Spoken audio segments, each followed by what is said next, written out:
स्वागत दोस्तों, आगे चैनल सामने चैनल के सबसे पहले आपको बताएंगे दोस्तों, राहुल गांधी की बैठक के दौरान भारतीय जनता पार्टी के नेता अमित शाह ने कांग्रेस के एक नेता को फोन करके राहुल गांधी को समझाने की बात बोल दी दोस्तों। इसके बाद बताएंगे क्या जवाब दिया गया, मुंह तोड़ जवाब बताएंगे क्या है पूरी अपडेट दोस्तों। और पूरे पश्चिम बंगाल के अंदर कौन कौन सी सीट पर कितने % लोगों ने वोट डाला है बताएंगे। तहलका मचाने वाली अपडेट आई है दोस्तों, सारे बड़े रिकॉर्ड तोड़ दिए गए हैं। और इसी के साथ में चलेंगे एक और बड़ी खबर की तरफ, जहां पर नंदीग्राम के अंदर पुलिस का दुरुपयोग करने का बीजेपी के ऊपर आरोप लगाया तृणमूल कांग्रेस ने। और मुर्शिदाबाद के अंदर हुमायूं कबीर फंस गए आम जनता के बीच में दोस्तों, और जमकर मारपीट की भी अपडेट आ रही है। और भाजपा का प्रत्याशी गया था मुस्लिम बूथों पर लोगों को प्रभावित करने के लिए, लेकिन लोगों ने कर दिया प्रभावित। बताएंगे क्या है पूरी अपडेट और एक एक करके चलेंगे आज की सारी बड़ी खबरों की तरफ। लेकिन उससे पहले अगर आप भी मानते हैं दोस्तों कि राहुल गांधी के सामने नरेंद्र मोदी और अमित शाह कुछ भी कर ले, राहुल गांधी बिल्कुल नहीं मानने वाले हैं। और अमित शाह और मोदी को इसी तरीके से राहुल गांधी के प्रकोप का सामना करना पड़ेगा। तो इस वीडियो को लाइक करके लाल बटन दबाकर चैनल को सब्सक्राइब करके बेल आइकन दबाकर कमेंट बॉक्स में अपनी राय जरूर लिखकर बताएगा दोस्तों। चलते हैं सबसे पहले सबसे बड़ी ब्रेकिंग न्यूज अपडेट की तरफ, जहां पर कांग्रेस पार्टी से जुड़ी हुई सारी बड़ी खबरें रखने वाले आदेश रावल जो वरिष्ठ पत्रकार है दोस्तों, उन्होंने एक ऐसा बड़ा दावा किया है जिसे पता चल रहा है कि अमित शाह और नरेंद्र मोदी राहुल गांधी से काफी ज्यादा नाराज है दोस्तों। और राहुल गांधी की बातें बड़ी चुभ रही है बीजेपी वालों को दोस्तों। जो अपडेट है वो ये कि आदेश रावल ने बताया कि कांग्रेस पार्टी के नेता राहुल गांधी की एक मीटिंग चल रही थी। अमित शाह ने कांग्रेस के एक बड़े नेता को फोन करके राहुल गांधी की शिकायत की, और कांग्रेस के नेता राहुल गांधी के बगल में ही बैठे हुए थे दोस्तों। कांग्रेस के नेता ने कहा कि अमित शाह का फोन है, गृह मंत्री का फोन है। अमित शाह ने फोन पर कांग्रेस पार्टी के बगल में बैठे कांग्रेस के वरिष्ठ नेता को फोन पर बोला कि राहुल गांधी प्रधानमंत्री पर व्यक्तिगत टिप्पणी करते हैं, उनको व्यक्तिगत टिप्पणी नहीं करनी चाहिए, मोदी पर व्यक्तिगत टिप्पणी से बचना चाहिए। पास में बैठे कांग्रेस के नेता ने कहा कि पिछले 12 साल से आपने कोई कोर कसर नहीं छोड़ा, आपने पंडित नेहरू से लेकर इंदिरा गांधी, राजीव गांधी, मनमोहन सिंह और राहुल गांधी पर अनगिनत व्यक्तिगत टिप्पणी की, इसलिए बेहतर होगा कि इस विषय में आप सीधे राहुल गांधी से ही बात करें। पत्रकार आदेश रावल ने इस पूरे मामले को लेकर कई हिंट दिए दोस्तों। उन्होंने कहा कि राहुल गांधी ओबीसी समाज के नेताओं की बैठक कर रहे थे, यानी जिसमें सचिन पायलट मौजूद थे, और राजस्थान के पूर्व मुख्यमंत्री अशोक गहलोत मौजूद थे, छत्तीसगढ़ के पूर्व मुख्यमंत्री भूपेश बघेल मौजूद थे, और ऐसे ओबीसी समाज के कई बड़े नेता मौजूद थे दोस्तों। तो उनके बयान से, यानी आदेश रावल के बयान से लग रहा है कि या तो अशोक गहलोत की बात चल रही है या फिर भूपेश बघेल की बात चल रही है। इन दोनों के सिवा कोई और तीसरा नेता तो नहीं दिखाई दे रहा है जिसका अमित शाह के साथ में संपर्क हो दोस्तों। और क्योंकि अशोक गहलोत पुराने नेता है तो अमित शाह के साथ बातचीत भी है उनकी, इसमें कोई दो राय नहीं है। तो ऐसे में कह सकते हैं कि ये फोन जरूर आया होगा और राहुल गांधी के बगल में बैठे अशोक गहलोत को ही आया होगा। आदेश रावल ने खुलकर नहीं बताया कि कौन से नेता को आया था दोस्तों, लेकिन कांग्रेस पार्टी के मीटिंग या फिर कांग्रेस पार्टी की रणनीति से जुड़े एक एक बात को, यानी रग रग को जानने वाले एक पत्रकार है आदेश रावल, तो उनकी बातें एकदम सच्चाई वाली होती है दोस्तों। और काफी चेक करने के बाद उन्होंने ये बात बताई है, तो कह सकते हैं कि कांग्रेस पार्टी के नेता ने सही जवाब दिया। अगर आप भी मानते हैं कि राहुल गांधी और कांग्रेस पार्टी के गांधी परिवार को लेकर अनाप शनाप बयान देने वाले मोदी और शाह अगर ये उम्मीद कर रहे हैं कि राहुल गांधी कोई निजी बयान नहीं देंगे, नरेंद्र मोदी पर निशाना नहीं साधेंगे, तो ये बीजेपी वालों की भूल है दोस्तों। अभी हाल फिलहाल में राहुल गांधी ने F3 से जुड़े कई मामलों को लेकर कई बात बोली थी, जिसे बीजेपी के लोगों को लग रहा है कि राहुल गांधी नरेंद्र मोदी पर निजी हमला कर रहे हैं। और बीजेपी वालों को एक बार अपने बीजेपी के नेताओं के बयान देखने चाहिए और एक बार अमित शाह को अपना ही बयान देखना चाहिए, जो राहुल गांधी को लेकर ना जाने कैसी कैसी बातें बोलते रहते हैं दोस्तों, और तू तड़ाके की भाषा बोलते रहते हैं। और उसके बाद राहुल गांधी से उम्मीद कर रहे हैं कि राहुल गांधी शालीनता दिखाएंगे और टाई पहनकर आएंगे और अच्छी अच्छी बातें करेंगे, मोदी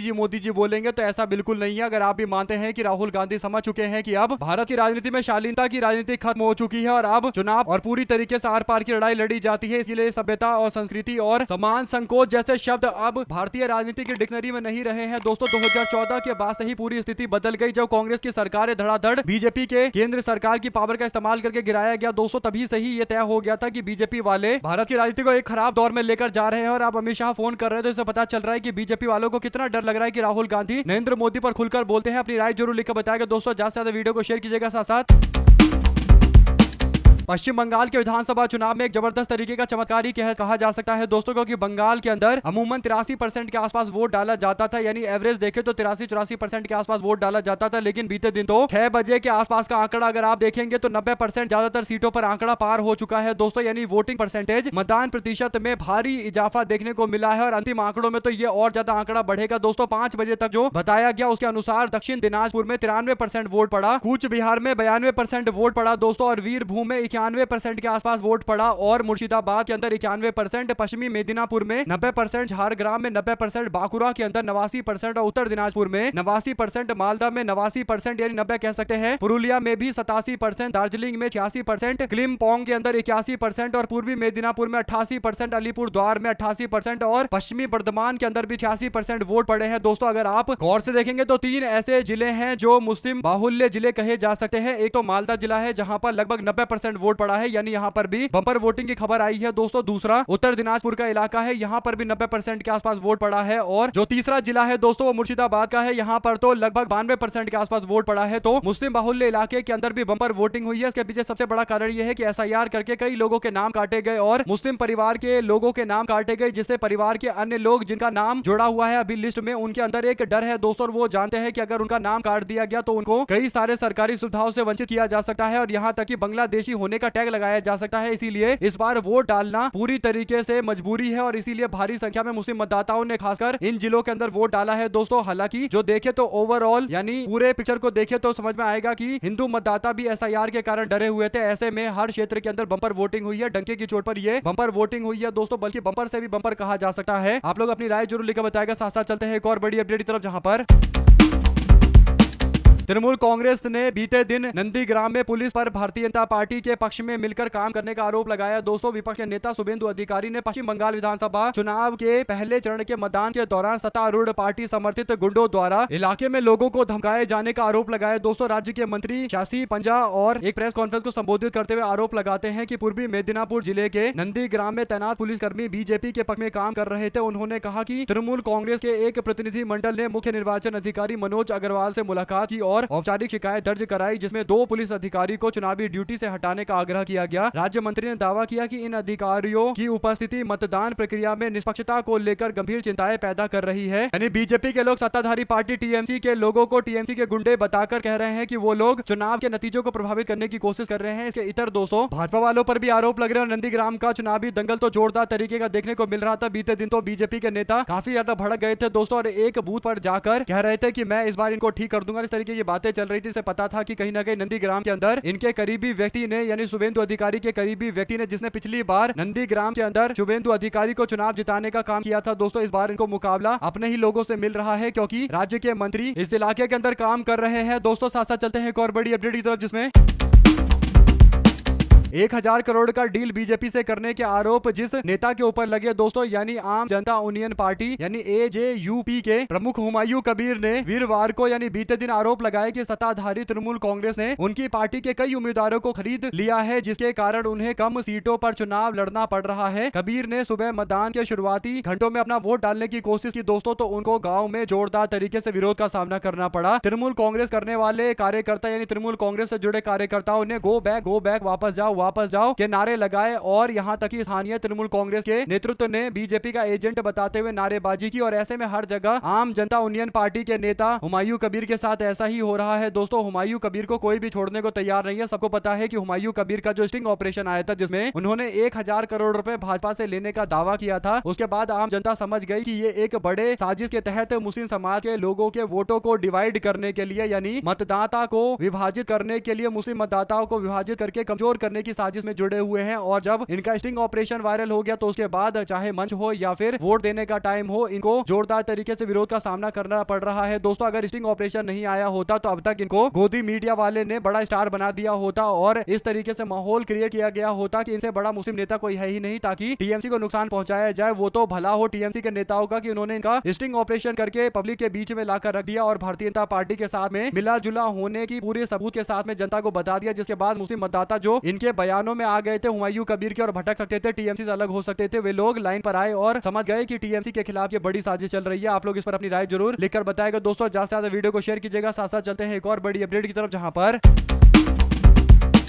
शिवसेना यूबीटी ने जम्मू कश्मीर के पहलगाम में हुए आतंकवादी हमले की पहली बरसी पर तीखी प्रतिक्रिया दी है दोस्तों। पार्टी के मुखपत्र सामना में प्रकाशित संपादकीय में कहा गया है कि 1 साल के बाद भी देश के सामने सबसे बड़ा सवाल यही है कि क्या इस नरसंहार के असली साजिशकर्ता को सजा मिली या फिर न्याय अंतरराष्ट्रीय कूटनीति की भेंट चढ़ गया। सामना में लिखे गए संपादकीय में उद्धव ठाकरे के नेतृत्व वाली शिवसेना ने केंद्र सरकार और जांच एजेंसियों पर सवाल उठाते हुए देश के ऑपरेशन सिंदूर को लेकर भी कहा कि दुनिया के सामने हम लोगों ने अपनी बातें रखी थी। कई सर्वदलीय संसदीय प्रतिनिधि मंडल पहुंचाता विदेश के अलग अलग देशों के अंदर दोस्तों। और उसके बाद पूछा गया कि क्या भाजपा सरकार पाकिस्तान को अलग थलग कर पाई ऐसा करके ऑपरेशन सिंदूर के बारे में क्या जो डेलीगेशन भेजे गए थे उसका कोई असर हुआ। कुल मिलाकर दोस्तों अब जो अपडेट आ रही है वो ये कि सवाल पूछे जाएंगे कि क्या पहलगाम के बाद किए गए ऑपरेशन सिंदूर से भारत को उस तरीके का लक्ष्य अचीव हुआ, प्राप्त हुआ जिसकी उम्मीद हम कर रहे थे। सवाल सबसे बड़ा यह है कि एक तो ऑपरेशन सिंदूर को बीच रास्ते में अचानक से बंद कर दिया जाता है और नरेंद्र मोदी से इधर ट्रंप आकर बोलता है कि उसने सीज फायर करवाया है और इस बात को भी बीजेपी की सरकार सही से विरोध नहीं कर पाती और काउंटर नहीं कर पाती। जबकि सवाल ये उठ रहा था कि इतने सारे डेलीगेशन अलग अलग क्षेत्रों में भेजे गए, देशों में भेजे गए, क्या पाकिस्तान को अलग थलग कर दिया गया? तो इसका जवाब है नहीं, क्योंकि पाकिस्तान अभी आजकल ईरान और अमेरिका के बीच में समझौता करवाने में लगा हुआ है दोस्तों। और अमेरिका अपने उपराष्ट्रपति को पाकिस्तान भेजता है ताकि ईरान के साथ में नेगोशिएशन यानी समझौता किया जा सके। अब सवाल सबसे बड़ा यह है कि क्या पाकिस्तान अलग थलग हुआ? जवाब है नहीं। तो फिर बीजेपी सरकार द्वारा भेजे गए प्रतिनिधिमंडल का आखिर फायदा क्या हुआ? ये सारे सवाल अपने मुखपत्र सामना में शिवसेना के नेता उद्धव ठाकरे ने पूछा है दोस्तों। एकदम सही सवाल है। अगर आप भी मानते हैं कि पहलगाम वाले मामले उसके बाद ऑपरेशन सिंदूर को लेकर सही से एनालिसिस होनी चाहिए और उसके बाद बीजेपी से एक एक सवाल पूछा जाना चाहिए तो लिखकर जरूर बताएगा। साथ साथ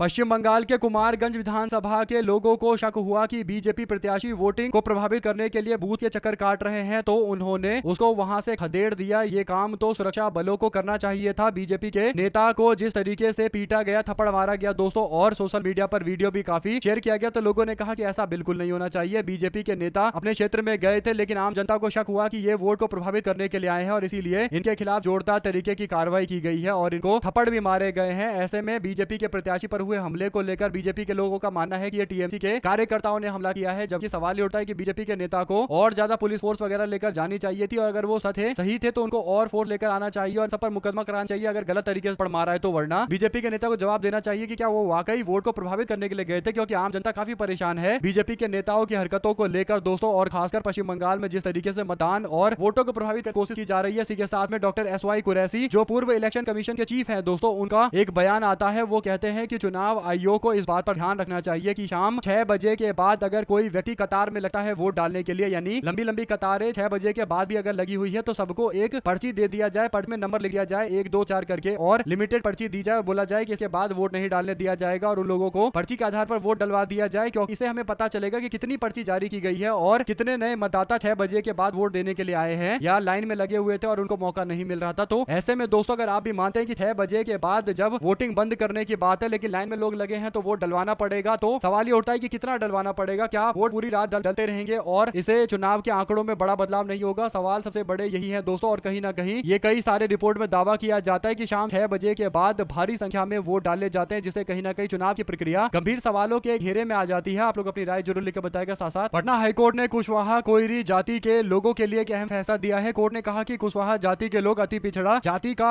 आरक्षण नहीं ले सकते, यानी ईबीसी के तहत आरक्षण क्लेम नहीं कर सकते। हाईकोर्ट ने कहा कि कुशवाहा और दांगी जाति अलग अलग है और इसीलिए कुशवाहा जाति के लोग दांगी को मिलने वाले आरक्षण का लाभ नहीं ले सकते। और इस तरीके से बिहार के अंदर अब इस मामले को लेकर चर्चाएं तेज हैं दोस्तों। अलग अलग पार्टियों के द्वारा अलग अलग तरीके का रिस्पॉन्स आना तय है। जो भी अपडेट आएगी आप तक लगातार पहुंचाएंगे। साथ साथ तृणमूल कांग्रेस के सांसद डेरेक ओब्रॉय ने अमित शाह को लेकर एक बात कही दोस्तों। अमित शाह को लेकर उन्होंने कहा कि अमित शाह को फैक्ट चेक करना चाहिए, यानी तथ्यों की जांच करनी चाहिए। उन्होंने कहा कि पहली बात यह कि जितने सीएपीएफ यानी सेंट्रल आर्म्ड पुलिस फोर्स के लोगों को बंगाल के इलेक्शन में चुनाव में लगाया गया है, उनका आंकड़ा 2026 में लगभग 2.5 लाख के आसपास है। जबकि अगर आप सीएपीएफ के लोगों की नियुक्ति पूरे देश भर के अंदर लोकसभा चुनाव 2024 को लेकर देखेंगे तो मात्र 3,40,000 के आसपास का आंकड़ा है दोस्तों। यानी अकेले बंगाल में लोकसभा चुनाव के दौरान लगाए गए टोटल फोर्स के 70% के आसपास सेंट्रल आर्म्ड पुलिस फोर्स लगा दी गई है। आप लोग इस पर क्या कहना चाहते हैं लिखकर जरूर बताएगा। साथ साथ दोस्तों पश्चिम बंगाल के इलेक्शन के दौरान आसनसोल से बीजेपी की सांसद अग्निमित्र पॉल की कार पर हमला किया गया है। शीशे तोड़ दिए गए। अग्निमित्र ने अज्ञात लोगों के खिलाफ पुलिस में कंप्लेन दी है दोस्तों। सबसे बड़ा यह है कि आसनसोल वो क्षेत्र है जहां पर पिछली बार भारतीय जनता पार्टी को तगड़ा झटका लगा था और बाबुल सुप्रियो के इस इलाके के अंदर बीजेपी तब तक चुनाव जीत रही थी जब तक बाबुल सुप्रियो साथ में थे, लेकिन जब से बाबुल सुप्रियो साथ से हटे हैं तब से यहाँ पर तृणमूल कांग्रेस का दबदबा बढ़ा है। ऐसे में कोलकाता और आसपास के इलाकों के अंदर 29 तारीख को वोट डाले जाएंगे। आसनसोल के अंदर भी 29 तारीख को वोट डाला जाएगा और यहाँ से अग्निमित्र पॉल चुनावी मैदान में उतरी हुई है। उनकी गाड़ी पर हमले को लेकर ये अपडेट है। आप लोग इस पर अपनी राय जरूर लिखकर बताएगा दोस्तों। ज्यादा से ज्यादा वीडियो को शेयर कीजिएगा। साथ साथ चलते हैं एक और बड़ी अपडेट की तरफ, जहां पर दक्षिण पंथी संगठन के लोग और दक्षिण पंथी मानसिकता रखने वाले लोगों के खिलाफ भी जमकर कार्रवाइयां हो रही है दोस्तों। गौतम खट्टर जो आपने सोशल मीडिया पर देखा होगा कि मुस्लिम समाज को लेकर उल्टा सीधा बयान देता रहता है दोस्तों। ऐसे गौतम खट्टर ने एक स्पीच दी थी, एक बयान दिया था। उस बयान में सेंट यानी संत जेवियर जो गोवा के सबसे बड़े संत माने जाते हैं दोस्तों, क्रिश्चियन समुदाय से आते हैं, उनके बारे में अपशब्द इस्तेमाल किए, उनके बारे में उल्टा सीधा बयान दिया, जिसके बाद गोवा की बीजेपी सरकार पर दबाव बना तो एफआईआर दर्ज किया गया और भाजपा शासित उत्तराखंड से उसके भाई यानी गौतम खट्टर के भाई माधव को अरेस्ट किया गया, क्योंकि वो रिकॉर्ड कर रहा था पूरा वीडियो गोवा के अंदर ईसाई समाज के लोगों के ऊपर नृशंस हत्या का आरोप लगा रहा था ये व्यक्ति। और गौतम खट्टर के भाई को गिरफ्तार किए जाने के बाद ये बड़ा मामला है दोस्तों। आप लोग अपनी राय जरूर लिखकर बताएं, क्योंकि दक्षिण पंथी संगठन के लोग भड़क रहे हैं और कहते हैं कि दक्षिण पंथी लोगों के खिलाफ ही बीजेपी कार्रवाई करवा रही है, जबकि दक्षिण पंथी लोग बीजेपी के लिए प्रचार करते हैं, माहौल बनाते हैं। साथ साथ चलते हैं एक और बड़ी अपडेट तक, जिसमें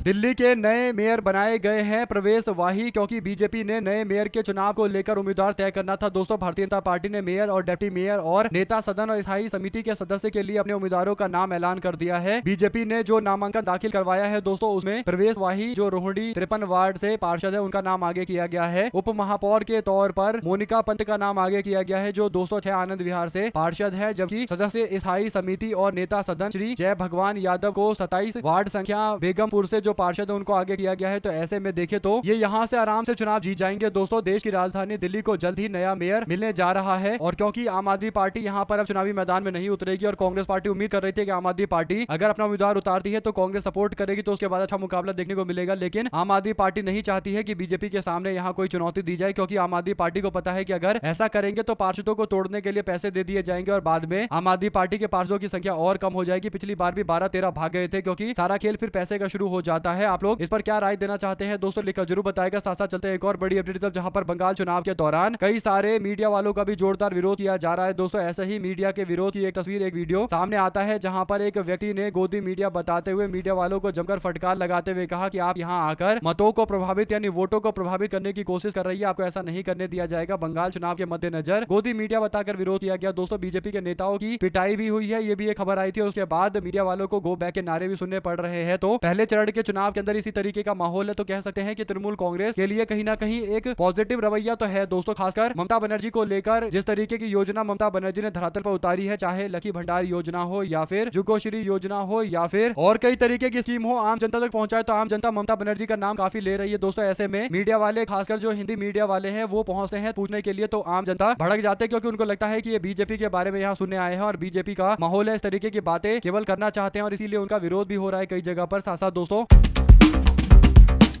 पश्चिम बंगाल के बाद उत्तर प्रदेश का चुनाव सबसे जरूरी रहेगा। 2027 के विधानसभा चुनाव से पहले उत्तर प्रदेश के अंदर अगले साल होने वाले चुनाव से पहले ये अपडेट है। सपा ने पश्चिम यूपी के दादरी से मिशन 2027 का आगाज किया, तो बीजेपी ने भी अपने पत्ते खोल दिए दोस्तों। बीजेपी ने 2027 के विधानसभा चुनाव के लिए अपना चेहरा तय कर लिया है और बीजेपी के राष्ट्रीय अध्यक्ष नितिन नवीन ने एक चैनल को इंटरव्यू देते हुए कहा कि योगी आदित्यनाथ मुख्यमंत्री है, उनके नेतृत्व में ही सरकार चल रही है, तो ऐसे में निश्चित है कि वो हमारे चेहरे होंगे। नितिन नवीन ने सीएम योगी आदित्यनाथ के नाम पर मुहर लगा दी। 2027 के विधानसभा चुनाव के मद्देनजर ये बड़ी बात होगी दोस्तों, कि योगी आदित्यनाथ को लेकर बीजेपी कुछ हद तक संकोच भी कर रही है, क्योंकि भारतीय जनता पार्टी को लगता है कि योगी आदित्यनाथ के नाम पर 2027 के चुनाव में जीतेंगे या नहीं जीतेंगे इसकी कोई गारंटी नहीं है, क्योंकि योगी आदित्यनाथ की जो छवि है वो एक जाति विशेष से जुड़ती है दोस्तों। और दूसरा ये कि 24 के चुनाव में लोगों ने देखा था कि योगी आदित्यनाथ उत्तर प्रदेश के अंदर बीजेपी को नहीं जितवा पाए, तो भाजपा के बड़े नेताओं में इस बात को लेकर संकोच जरूर है कि क्या योगी के नाम पर ही चुनाव लड़ा जाए। लेकिन नितिन नवीन कह रहे हैं कि क्योंकि योगी आदित्यनाथ अभी चेहरा है, तो उनके नाम पर ही पार्टी चुनाव लड़ेगी। ऐसे में दोस्तों देखते हैं क्या ये बोलने वाली बात है या इसमें कुछ हकीकत है। क्या भारतीय जनता पार्टी इसी रणनीति पर काम करेगी, क्योंकि योगी आदित्यनाथ अगर चेहरा होंगे तो अखिलेश यादव और कांग्रेस पार्टी जानते हैं कि कैसे बीजेपी को हराया जा सकता है। 2024 का चुनाव एक रोड मैप है, जिसमें बीजेपी योगी आदित्यनाथ के प्रचार करवाती रही और हिंदुत्व के कार्ड खेलती रही, चाहे राम मंदिर का मामला हो या फिर प्रयागराज कुंभ की बात हो या फिर किसी भी अलग तरीके के मामले की बात हो दोस्तों। लेकिन अंत में पता चलता है कि आम जनता ने बीजेपी के हिंदुत्व की राजनीति को पूरी तरीके से ठुकरा दिया है। साथ साथ दोस्तों